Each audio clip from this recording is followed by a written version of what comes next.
personal nature, so if you would like to leave, you can. And then we're going to go through our names. So I'm Tamara Donahoe. I'm Preston Morrison.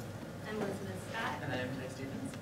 And we did this for COM 428, which is Dr. Curry's organizational communication. And our prompt was to create a paper about a diverse group in the workplace and talk about how they've been silenced and then how they've been given a voice. We chose this topic both on a personal and research level. It was personal because we have both queer people and people of color in our group. And we found very early on that there was really no research on queer people of color, just of queer people and people of color. So we wanted to take those two topics and combine them and bring light to something that hasn't really been studied much. So our thesis of our paper was, queer people of color have experienced marginalization due to a lack of voice in the workplace, mainly caused by the power structure. Homophobia, sexism, and institutional racism affect queer people of color within the workplace. So we're going to go through some definitions, our exploratory question, the background, generational differences, coming out, go over our literature review, and then end with our discussion. So the two definitions that you're going to need to know to understand this are heteronormativity and queer. Heteronormativity describes how heterosexuality is thought of as the norm in the United States. And then queer is an umbrella term used to encompass all forms of non-heterosexuality or anything pertaining to any sexual identity within the LGBT community. And then some slides are going to have pictures like this one of famous queer people of color that you'll probably recognize. So from here, I'm going to hand it off to Ty. Okay, so kind of like what Tamara said, we're really looking at how people within the workplace have been silenced. So naturally, our exploratory question was, how are queer people of color marginalized due to lack of voice in the workplace, caused by the heteronormative socialization through critical theory? So kind of throughout our literature review, kind of the body paragraphs of what we looked at were historical background, what has been studied, what has been done, generational differences, how different generations view queer people of color, coming out in the workplace, how coming out really affects a queer person of color in their working environment, how queer people are silenced through critical theory, and then finally how queer people of color are given a voice through emancipation through critical theory. So kind of through, so to start with the historical background, we really analyzed how heteronormativity really defines a white, middle-class, nuclear family, and how that creates a really hierarchy where the white middle class is seen as a norm within the United States. So this is really hard for queer people of color to really establish their identity and find power in their voice. It really wasn't until the 1960s, due to the civil rights movement and the gay liberation front, that queer people of color really to establish their identity and kind of find a place within working environments. Academically, it really wasn't until 1981 where the first LGBT anthology was published, and it really wasn't until 1994, and then again 2003, that anthology was redone. So now to Elizabeth, who's going to talk about generational differences. So as we all know, currently, queer people of color and queer people in general have made big strides in our society through media, the equal rights, and as well as same-sex marriage recently in most states. And due to this, it's kind of starting to break the heteronormative norm within the workplace as well. And as a result, it's decreasing passing strategies that have been used in the past to, like, for a queer person of color, to assimilate within their working environment. To describe passing, it's a strategy that is being passing basically, should be defined, is understood as being viewed and accepted as something that you are not. And this was something that was first seen during the civil rights movement when Black people were trying to assimilate within the white population by dressing or acting a particular way. And there are two different types of passing. One is mentioned up there, visual passing, which is kind of dressing to fit the norm, which would be like a person dressing, or probably in a skirt for a girl, and then pants for a man, kind of to fit whatever sex you associate with. And then misidentification, which is disassociating one's true identity from who you really are. So basically getting in your head that you're thinking that, well, just because I am, I'm going to think that I am a straight person, even though I know that I'm not, and kind of misidentifying who you really are.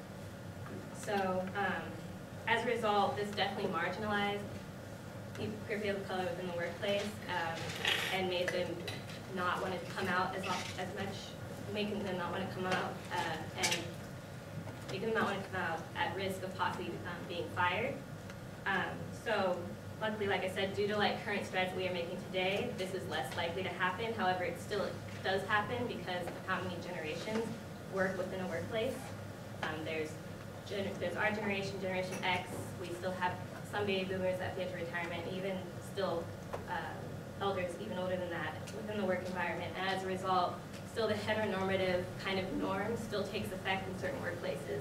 And so a person who wants to come out in the workplace still might not feel as comfortable because of the fact that there's, maybe certain people will accept it, but other people might not, and still a fear of being fired or just judged because of who they are. So now I'll actually turn this back over to Ty, who will talk about kind of coming out in the workplace. So going off what Elizabeth said, for the purpose of our paper, we define coming out as this disclosure of one's sexual identity to build relationships. So we found that for a queer person of color to really come out in an organization that was really diverse, that was really accepting of their sexual identity, their productivity would increase, and as well as they have a more chance of advancement through that organization.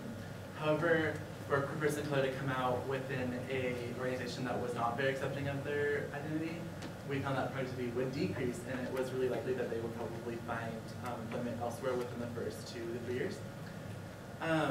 So we also analyzed how white privilege, which we defined as where white people receive specific benefits that people of color do not, affect a queer person of color. And white privilege really creates a racial hierarchy within organizations where white people really get those advancements work-wise, they get better pay, where people of color are really at the bottom of this hierarchy. They don't receive the same benefits, they don't really see the same jobs. They're not up for the same jobs, they won't be hired for them. And we analyzed it through critical race scholarship, which really looked at how a queer person of color is marginalized and silenced, and then how to stop that through emancipation. And then next, Preston will really talk about what critical theory is and how a queer person of color is silenced.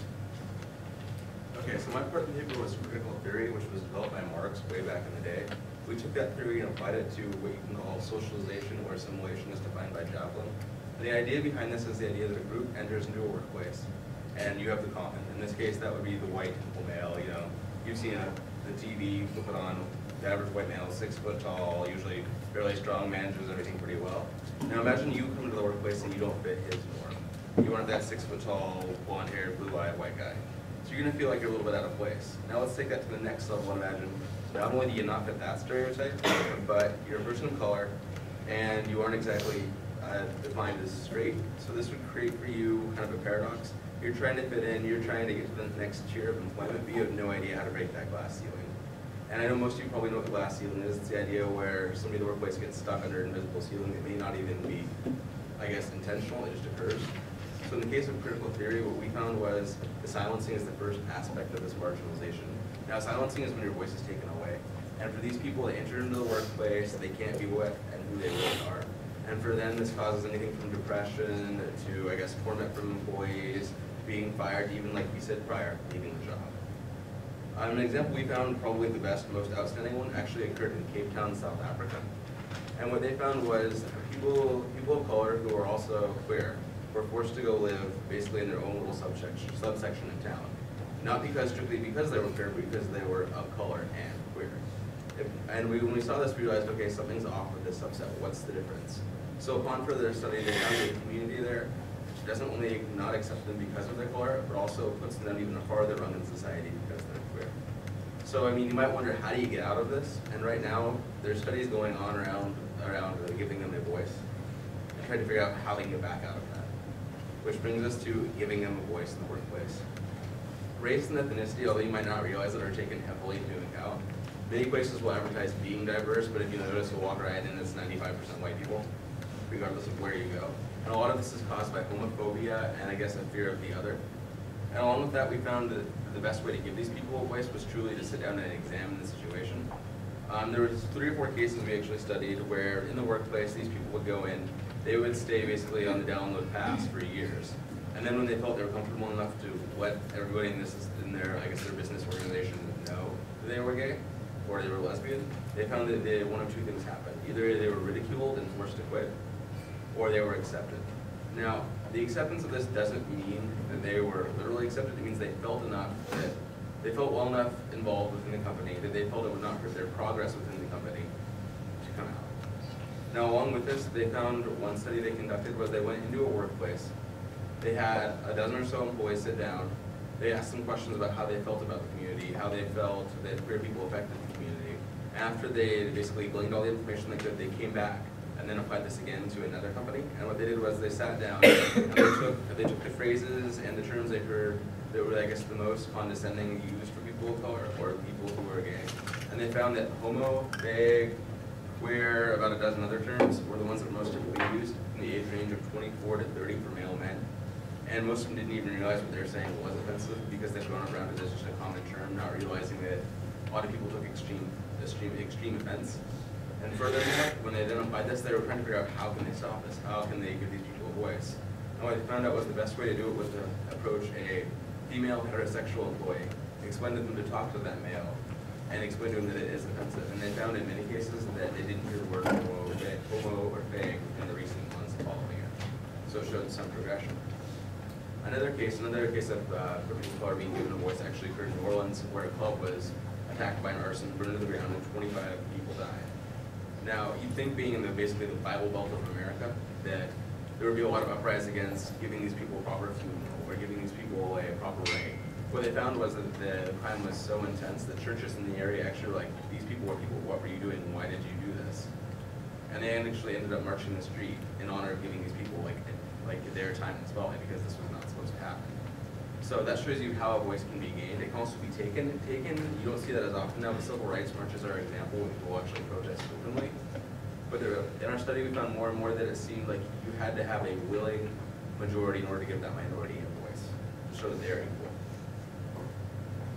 So now we're going to talk about suggestions and recommendations. So, to kind of mention, a big reason that there is such marginalization is lack of research on the intersection of queer people and people of color. So a big suggestion we suggested was more research on that and focusing on kind of the struggles of marginalization in comparison to their white counterparts within the workplace.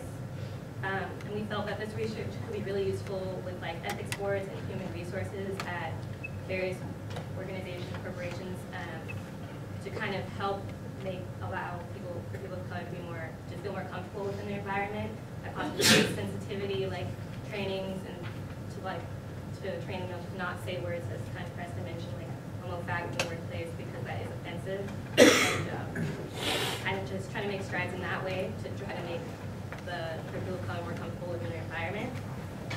Also, kind of just we also felt it could be helped to redefine kind of equal opportunity and affirmative action clauses that are in our that are also incorporated in the organization workplace as well, to kind of just make sure they're including everyone within it, not just the two as separate, but as an intersection. Now we'll go to a video.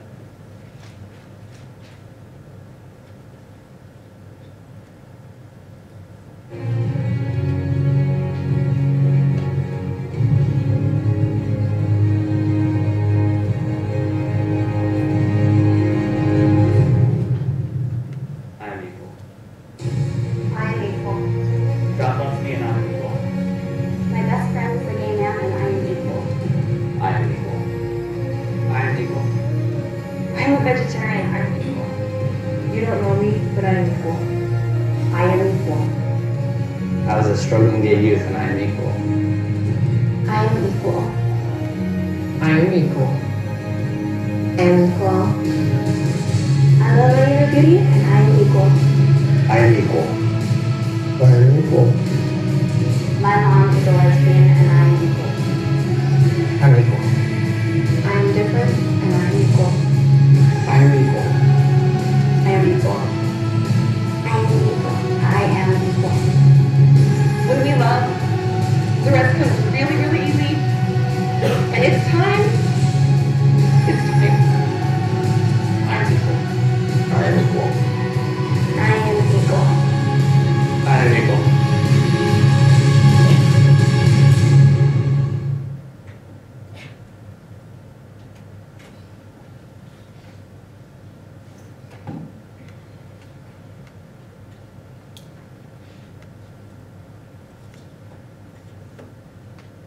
So guys, as you saw basically in our study, sat back, evaluated the situation, and realized that even terminology such as I just used, guys, can be even derogatory just to people who are actually sitting in the room.